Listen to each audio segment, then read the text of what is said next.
Welcome back to Embracing New Life on this third and final part of our interview with Debbie Fisher. If you have missed the first two parts of this interview, I would encourage you to go back and watch those and then dive into this one. But without any further ado, let's dive into the third part of our interview with Debbie Fisher. That fighting part, that arguing part.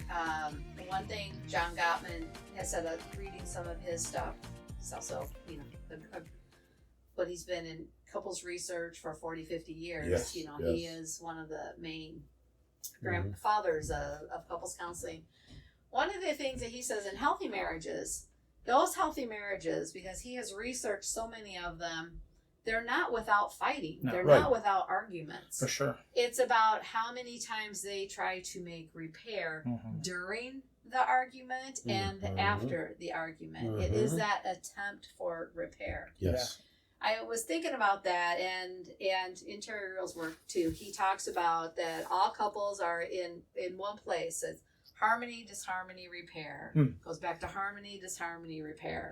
Goes back to harmony, disharmony, repair. Where are you? Some people get stuck. People that I see are usually in disharmony or repair. And we're trying to repair when they're in session with me. They're not usually seeing me if they're in harmony. I have had a couple of couples who have seen me in harmony because they want to stay in harmony. Yes. However, that is unrealistic because you're two people. There's going to be some disharmony somewhere. So we'll talk about how are you going to navigate that, those arguments, disagreements, whatever that is. So I think that's a really good perspective of what are our expectations. Yeah. Our expectations are not of 100% unity, harmony, no arguing. That's not realistic. And really, that arguments, the disagreement, that can be kind of spicy. It brings different perspectives into the relationship. Growth occurs through that. Right, and and you can grow closer together. If you're not disagreeing, I don't think somebody's being completely authentic in there. But when you can be your authentic self and say, I really don't agree with that. Yeah. You can learn and grow closer, and iron sharpens iron. Yeah. You can bond more with that. So it's a different way of looking at it. It reminded us something that is attributed to Ruth Graham, and I'm going to paraphrase here, but she said something along the lines of, if your relationship has no conflict, one of you apparently is not necessary. And I'm appreciating how you're describing two unique people learning how to be close to one another. Yeah. It is a learning. It is a growth process that has conflict, which isn't bad, but maybe uncomfortable. For sure. Right, that's true. Yeah, right. Right. I do think we do have this perception that conflict is bad. Conflict is not bad. No. It can get bad. It can. Yes. Yeah. But it in of itself is not. No. It is an opportunity, like we were saying, opportunity for growth and understanding. It is an opportunity to come together as teammates and partners, to be relational. If we don't have any of those, then we're not growing our relational muscles. Yeah. Right. So I think that is incredibly important. Yeah. So we could understand that contentment and peace tend to happen when our expectations and reality are congruent. Yeah. Yeah. And so one of the things I'm hearing you describe is part of working with couples involves developing realistic expectations. Yes. Of not only the other person, but of a relationship and of myself as well. Right. Definitely. Yeah. Right. Yeah. A lot of individual growth happens in relationship. For sure. Yes. And a lot of relational growth happens in relationship should you choose to accept that and pick up that mantle. It does, and it can be a wonderful thing. My husband has stretched me.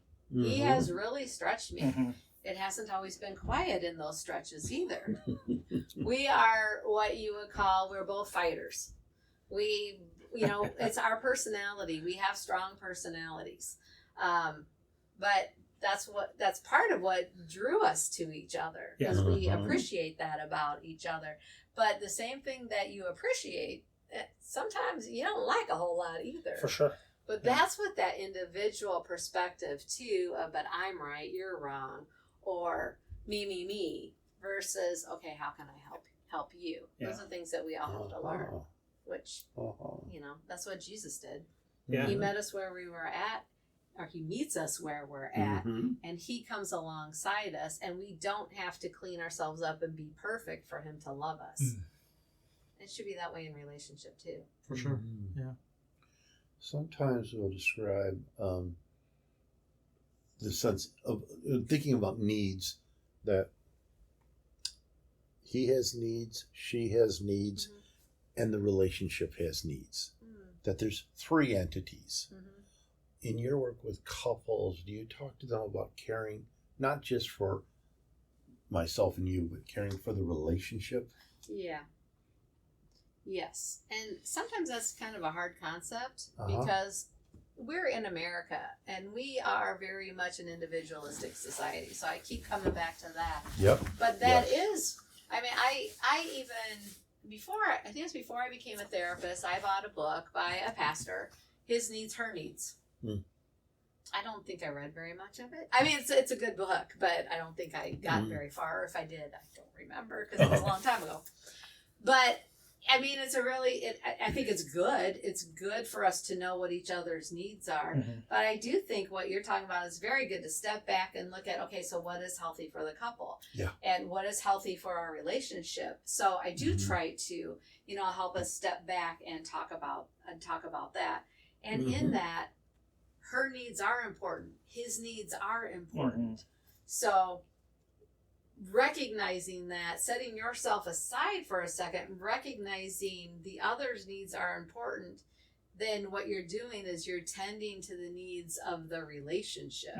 So it's really more than about being selfless, because you're actually being selfish while you're being selfless. And I don't mean selfish in a negative way. I mean, you're helping yourself get what you want and what you need by helping the other get what they want and what they need, which then allows the relationship to blossom and bloom. Yeah. So rather than like a transactional model, I'll give you this if you give me that. Yeah. Right. In love, we're seeking to do what is good for other and for us. Yeah. And that works out to provide what's good for me. Yeah. That is in some ways, in an individualistic culture, counterintuitive. Yeah. Yes. We expect if I don't fight for mine, Right. I won't get anything. Right. But we see in caring for us, we get what we need. Right. Yeah. I think too, it also helps people understand that, like, for the other person and for the us of the relationship, they do have an active agency part to play. Yes. Like, they're not just a passive Right. participant in this. Like, they can actively, meet somebody else's needs or actively invest intentionally in the relationship. Like, they just don't have to sit there and, well, it is what it is. Like, they have some agency in being able to help this thing move forward in a healthy way as well. That's a really good point. Yeah, because a lot of people do feel helpless in their relationship. Yeah. Because he's not changing. If he doesn't change, then I'm stuck in this. Yeah. Well, no. I mean, I don't know if the situation will change, but your internal self can change. Yes. Totally. You can live well Yeah. in the midst of the relationship For we're sure. in. And in that, things can change. They might not. Odds are they will. And you can change. Right. Yeah, yeah. Right. I like that sense of agency, that there is empowerment in For sure. that. Yeah. I'll often identify with a couple our opportunity. How do I live well with this imperfect person with these features? And of course, the spouse is saying, how do I live well with this imperfect person Right. with these Right. features? Uh-huh. But moving out of transactional, how do I shape you to be my wish fulfillment? Yeah. Never works. Yeah. Yeah. Into how do I learn to live well with you? Yeah. As when things are going well, how does that person learn to live well with me? Yeah. Yeah. Yeah. Yeah. And that requires knowing each other more deeply. Yeah. Right, which then leads you to a level of intimacy. Right. Where if you're transactional, there isn't intimacy. No, it's always a That's deal. not there. And the beauty of a marriage relationship is that level of intimacy. You know, being able to be in this relationship that is unlike any other relationship that you will ever have. Mm-hmm. There is no other relationship like this, Right. nor should there be. Right. And to be able to nurture that and to be in that level of intimacy is just a small picture of what our relationship with Jesus, our relationship with God is like, that intimate relationship. Yeah, for sure. Yeah. So this is how a marriage of many, many decades stays very interesting. Yeah. Because as we continue to get to know each other, we never arrive. And as we start to get closer, I know you more deeply, then you grow more on me.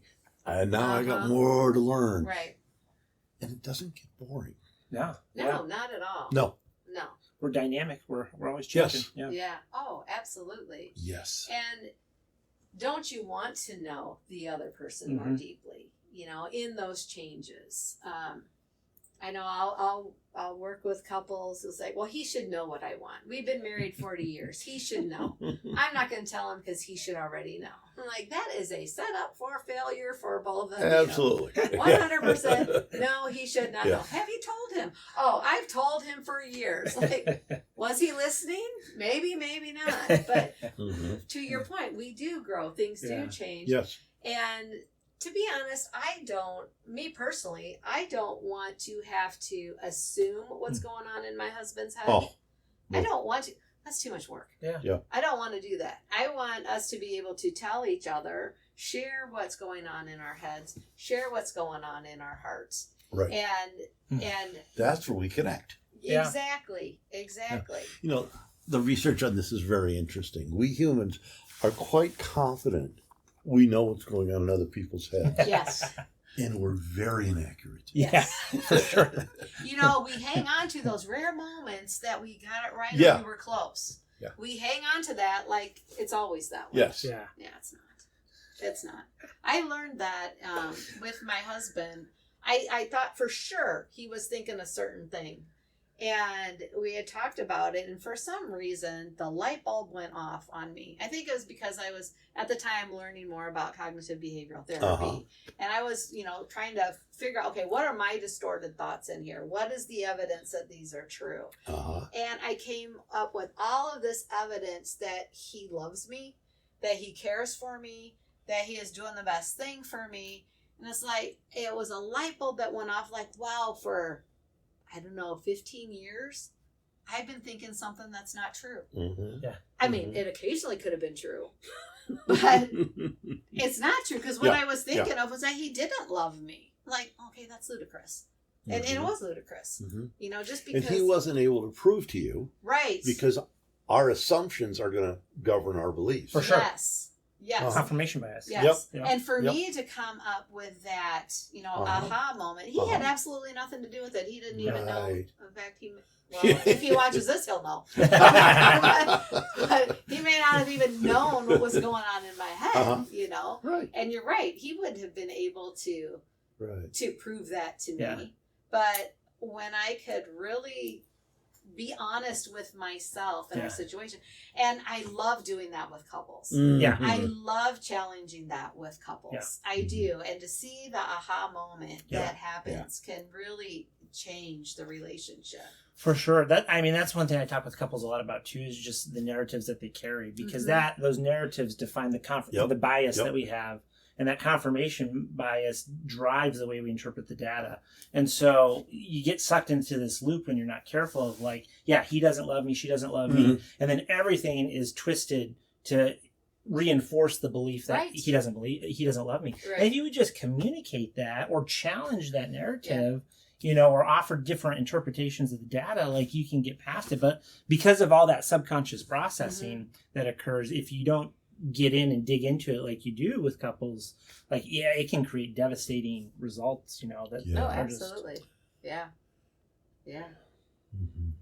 Couples work is challenging. Oh yeah, for sure. It is challenging. You've got more than one person in front of you. It is challenging, but it is so rewarding. Most definitely. Yes, it It is. just is to see couples come together. Now, not everybody does. Not Sure. everybody Right. wants to do the work, and that's fine. Uh-huh. They can make that choice. But when they do, and that transformation is it. Like I said at the beginning, it is an honor to be a part of their journey. Yeah. It really is. Mhm. For my couples or the individuals that I'm working with, Yep. that is how I view it. It's an Mhm. honor and a privilege to do this work, to be a part of their lives in some small way.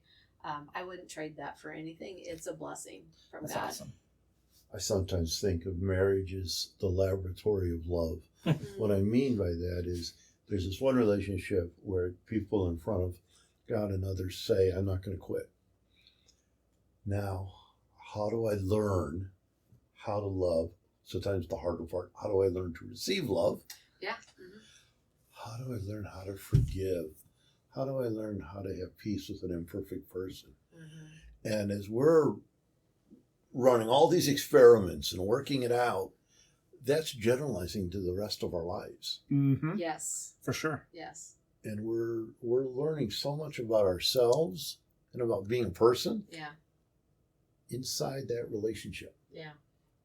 Oh, absolutely. The laboratory of love and the petri dish of problems. Yeah. Couples, yeah.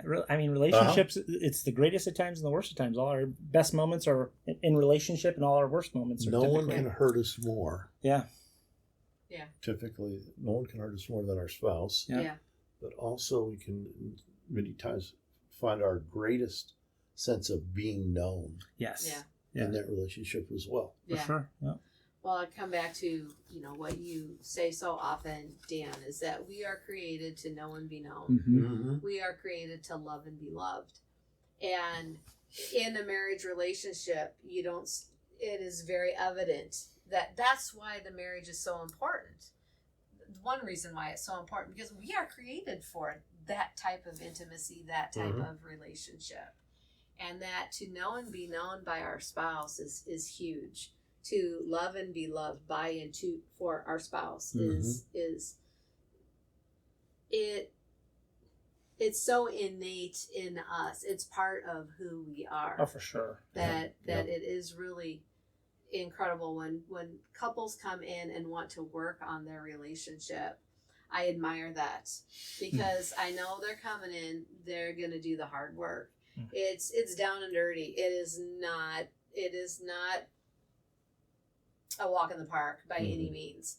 It is hard work. I did have a husband come in and it's like, marriage should not be this hard. And I said, who told you that? I'm sorry to burst your bubble, but it is. It's hard work. It is gratifying. It is a blessing. It is beneficial, but it is hard work. For sure. But it is 100%, in my opinion, 100% worth every piece, Mhm. every effort that you put into it. I agree. For sure. Yep. Awesome. Well, that is great kind of concluding point of the podcast. I mean, we'll definitely have you on in the future again. Absolutely. Well, thank you. We You'll be appreciate back. you. Yeah, appreciate you coming in and sharing your background and just one little part of what you do as a counselor with couples. Well, thank you guys so much for inviting me and making it as painless as possible. Perfect. All right. Embracing New Life is a production of New Life Resources, a Christian counseling clinic in southeast Wisconsin, whose aim and goal since 1976 has been to provide high-quality professional counseling, psychological, and consulting services from within a Christian framework.